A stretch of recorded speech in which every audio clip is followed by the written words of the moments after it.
O ka makaupu muli bangau isi makaupu ke fia sango e vui al kaupu muli. O leo ke mai kaua kunga. O ke longa le paloka le Satafa. O le au sia e langa le ko ba ko le kalanga mai fon ko e malisi ba nga i makaupu le so e mai fo la fe so fingalo. Nga au sia le lewa ia ele lewa le funga le afa le on sufa pasenge paloka atu ya. O longo winga la fakula fongo e mfainga failanga langa kangi pa fa pe se me fa le kong se me fa le kong langa o ke loinga elo isi finga ngalo lewa fa se kangi mo ke longa foi lo finga ngalo nga sa faka al fisili le ki fisili ya falling mai o leo ka sa un ya le chapipi pe fa le lewa pe le fa ya o ala ko fa o le alo finga ngalo le mkau o le kangi kangi a lewa a le la kangi le paki il mkau pule ua kusa o le kala wele le ua faule sikula fongo lungo le sikula fongo al ko inga mela nga ua faile si fa balbalea lungo le fa balbalea si o le uka ko vai ai el fa balbalea ngai me nga fai e ba pela ka ki fa ko e wala ngai o la to wi o lo vai ale tu langa foi ma o mo fa tau to ina la tu te foi ala bi to no ma i fa singo ai o le va ai fa le ma fo fa atato o le mo kwale sawa ai pe o le upu foi le tunu e sawa ai le ao ele nga ua ka vai ale ngi fa basi o nga wale ai se right ale ku malo e anga ngo fo ai au mai le right al nga ka ele o se ko ele palo kai vui o kala la fa ko mango sa ngo o le kangi langa le facility o le kangi ku se le fa ka fo le ile ku fainga o se furu milionga sa faka ai wala ka fainga paroka o ngale el mka le ka karmo ole winga ole ta ole la o te la ta la ile vai ngale na le nga sa tuai da sol parot ma foi lo que maka ye ku isa faka sa wi ai la ile sol parot ta pe no foi eto e ku sale le ya ku lepa e ku sale le ya le bele nga fai wo o ai kai mila ko o kai mi ku fai le kupe ale ku ele fai e ku ya o le fina ngalo o le malo o le fina ngalo o le malo o le kaimi lea ua mawhai ana wha matu mai ina ua uma lelei i aia inga e tatau o na i o eina e leila se mea o la whapea e kau fia i fua le afo i le fuafuanga i le kulanga e peo ngai a le sakakova aia i ngei mea o whai mai e kuila e pamalanga HRPP e ki ngā o ngā o le caretaker government la iai ai ua fai a ngā luenga a le o fai la fai paloka wo ile electoral period aga ko vai le suanga o a foi o meu o a foi o ala ngā lue o wala o a foi o ngu mafio anga o le ku le HRPP ai a fai ku ya ku le pa mai ela nga ile ma fai o nga ka fi ai fo fuanga al malo o fakakia it's exactly the same thing, same procedure. Tole, ele fa pe ngala ku ya ka wanga o se mai ku fa ku pe kai mile. No. Ese ale paloka. Ese el fuanga ile se lengile. O le se lengile. O le se lengi ale ku malo. Ma ole foi uma so suenga me uma sau mal kalanga ele a foi ele ku fa foi la ku ya pe ku fa langa komiki ele ai nga au mai sa o ale marola ko foi ka ka o ala ko ku pela wa o ko wala ko account ele se ku fa nga ku pele me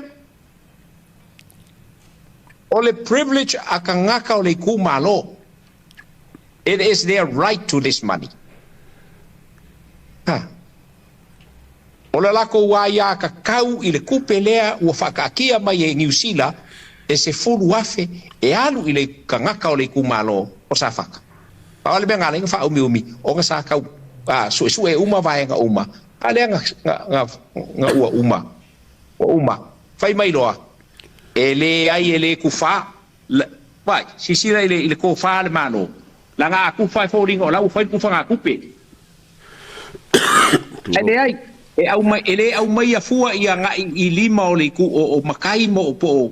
kuia ma le ku malo no e au mai sa o ai le malo e kusai o ai inga mo fuanga ma fa ka kianga ia male a fo I male ma ka yala o umang fofua fai mai loa e ke alu sa e au mai lau akau o ngalu lau kupe ile I lau akau ele o hafia ila le paloka ele maka upule ngai ile ya tau o le pumongi ya ngai lu mo si fanga le kua. This has nothing to do with the election. O fuanga lava a New Zealand e kawala mai ile malo ko ile fainga malo sa moa le nga fa kingo inga wo uma wa kongu mea uma fa kingo lo lava. Ala ele fa penga wal menga nga fefe ele malo pe ava pe e kufa foile ye longa winga ele ai la e longa winga e nga la velo le menga fa pe o kufa nga kup no ele kufa nga kup le melang fai la nga sa awale a fai la e a mai kupe ka nga nga fa ko a o kala inga o umal palo ka thank you ala ko inga fa po nga ale lei ma se afianga o palo ka ya tia ulo mai e ko kasi Leai ma sa fianga o paloka ele I ngi mea ka ngo fie pe o mela I o me fa ko singa foi le fai e sui fa ku mala ku komiki. This is nothing to do with the election. Ya ile nga fa lo le ata. Voi le wale o le pe la solua yu lai lenga ku faile sa fa ku fanga ku pele ai asu se fulu le paloka. Ai si le pe foi voi. I kongo pare menge nga sa ngo mangingo e lava ia ne fianga fon mingska ya ale wo mo ku for kupe lawa nga yo wo mo fai logo wingala ele ku fanga ele fa ku fanga kupe la solo yu lai wo le ba mo ko le ba ku for kupe yes leng sa ngo mangingo ai ale wo mo ku fa lenga fisiringia e dale pule kongo pare menge wo mo ku fa lawa kongo kaunti e kupe ga e pena foi atu le ata o le fuanga fatatia le na ale malo pato that's nothing to do with the election e bengo foi aku a faila o la ka kele ilo o ko kongo wa ko kongo la ka kupele ila ka kaunta fa ka ilo mul wo mal palo ka la mela afia fo palo ka ila ka kupe o la ka rightful money It's your right to that money. Ele la se me la inga ele fa peo. O kupe oe. It's your money.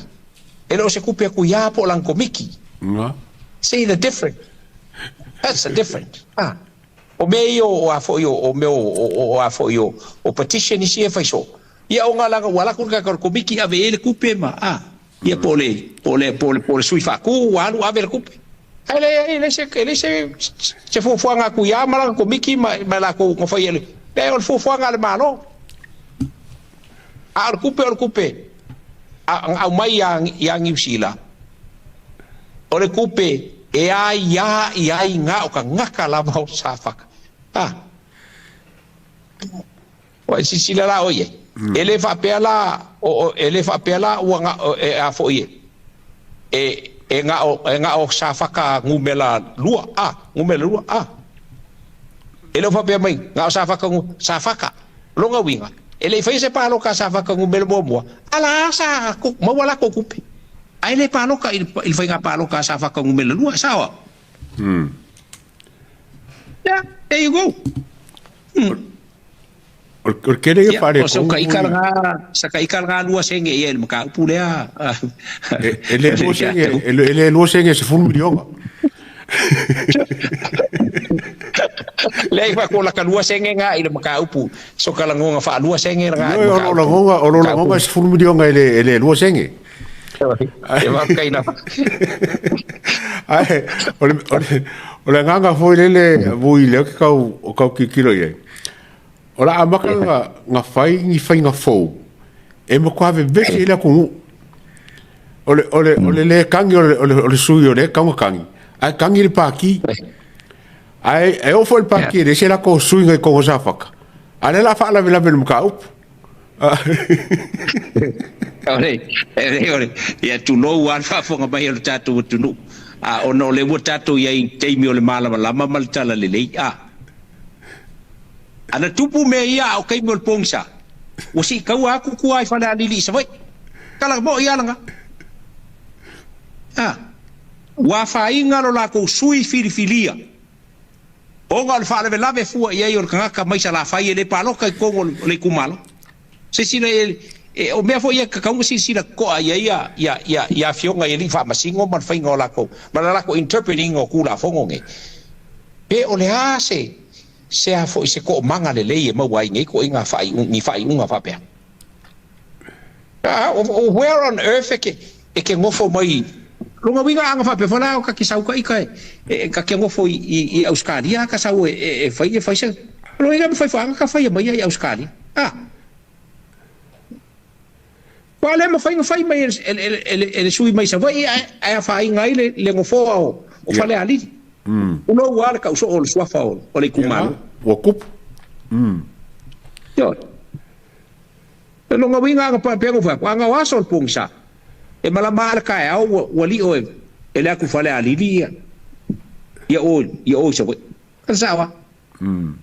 ya fa kai o ngo ngi be kupu mai ma ka o ke o fo ya ulo interpreting ngi ko nga kula fongo fa pe ka sawa kile fe fa kalang because langa you know masalo ave il fa masingo nga langi lupe o mai fa pe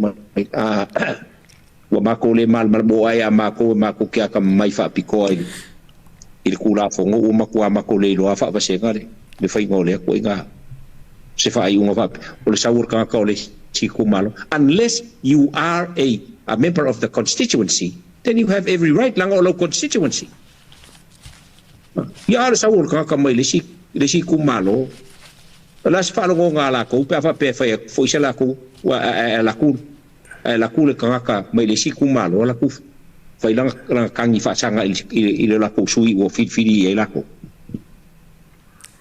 ele se ngamu sa o ye ngame kai lo ye a fa ye sa o ile fa unga ele ngamu sa o la ya ke me nga fa lo ba ku fa fo mai le tu no ma lo sunga le ya to ole nga kongu lava le mka upu le ka ulanga kwai se manga kufodele o nga o kem kwai o ka kongu lava ele ese kangi ale sui faia wa uma ima wa salo wa i finga ngaro le kumalo ai ol mele o kupunge le Malolo le kumalo ale ka ulanga le paki pe ora ko le la fa kupu vesi le vale ya ele ese sui ele se sui ala ko ele o kangi sui ale la kangi la ko ila mai ka ku la ko ka pu lenga mai wa fa ku kwa fongo ko ki a ko le aso fongo pe kesa il kan ngoi ngon ka pu le ele la pa no ku pu yo sa ye pe la sa ngi aben ka la aben ka pu o fa si le fia po ila le atawa o le alo la tu mai la o mai fa pe mai le o le sui nga ma ko nga ku kasia ilalo tu la fono he was an individual independent candidate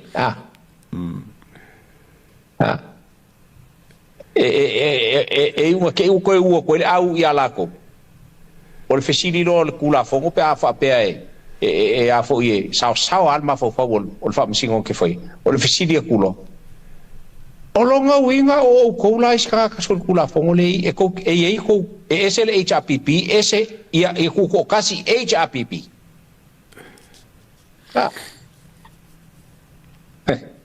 me ngai e ba fo le e po sao me la ko ke mai le nga au mai ngir ka ngaka ole alme le alme nga Iranai Irani lalo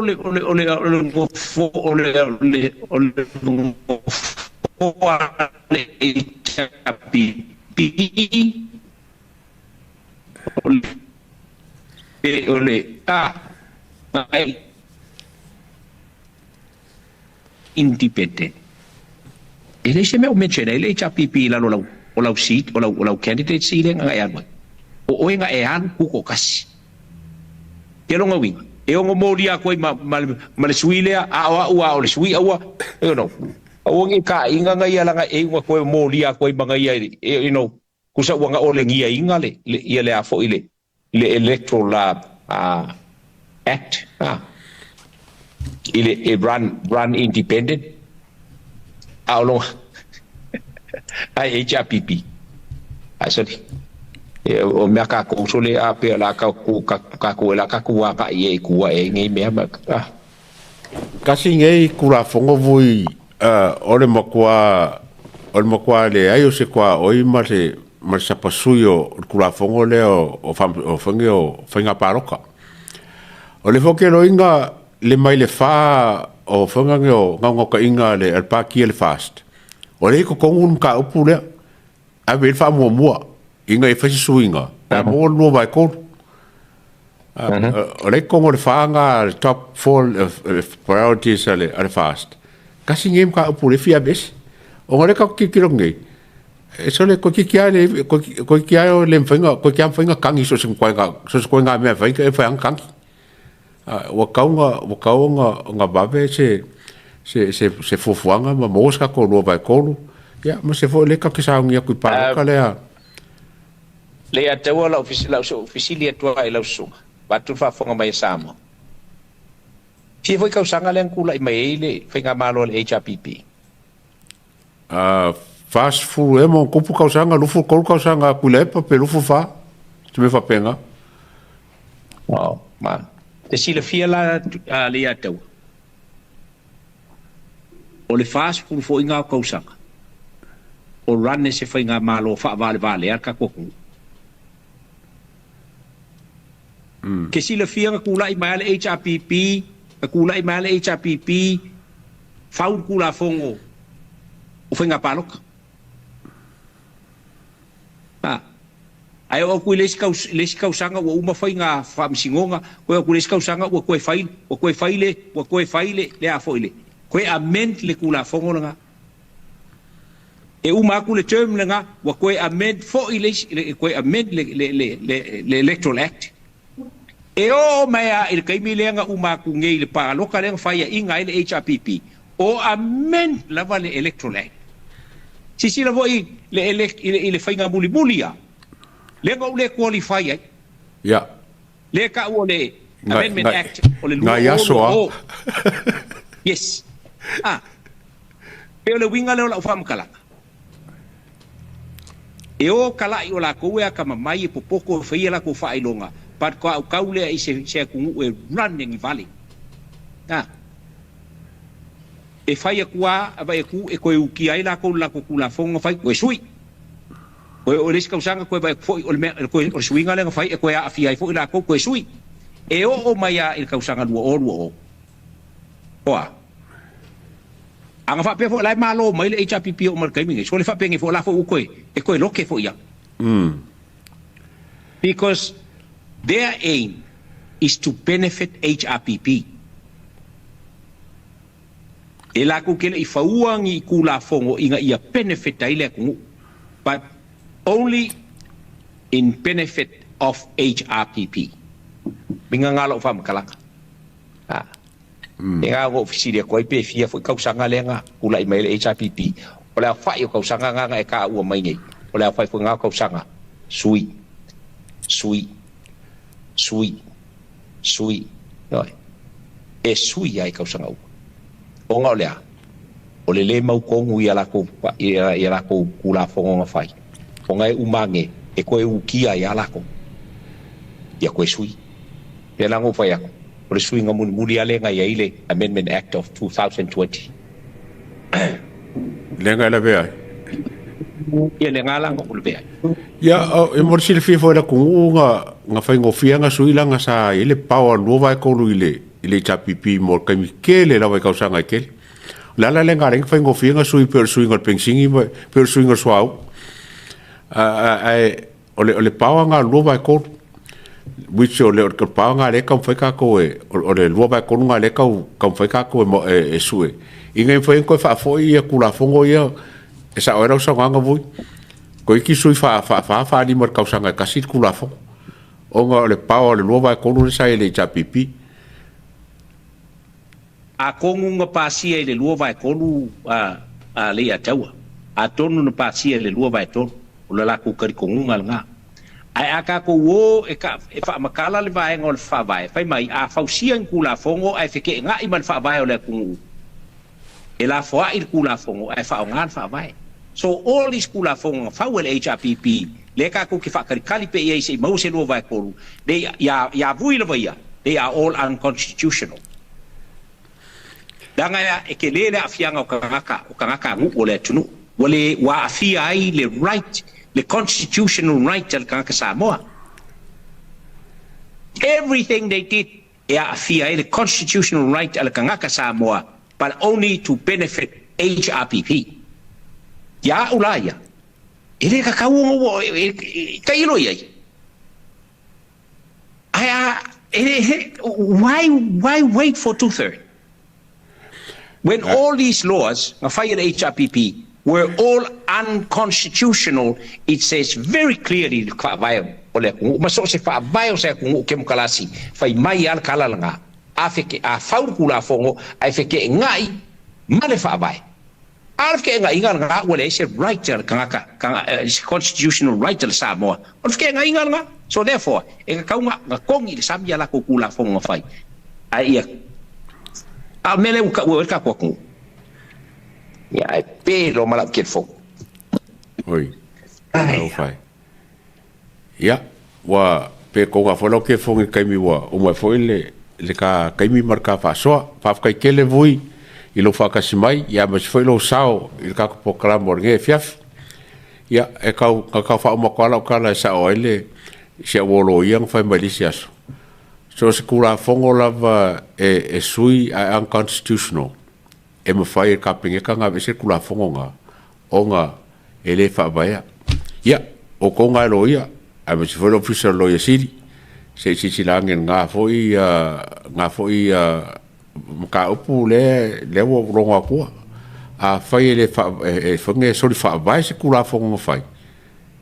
fa mai mo fai ka pinge ka nga bes ya o se nga fa poponga mai ke ngei ia male ka ko producer ya perngise ya marka ko kam fo sia ka po fa fa longo ba ya wa ima aka mai ya fa kai lava mo ngei fi marko lava pale mai foi ya mas foi le awai ile fa so male fingo fo ya vui ai mo ke ngei ya ma u mai ngei mon kau o kilangi mo ngui fa so foi ngala ka ko fi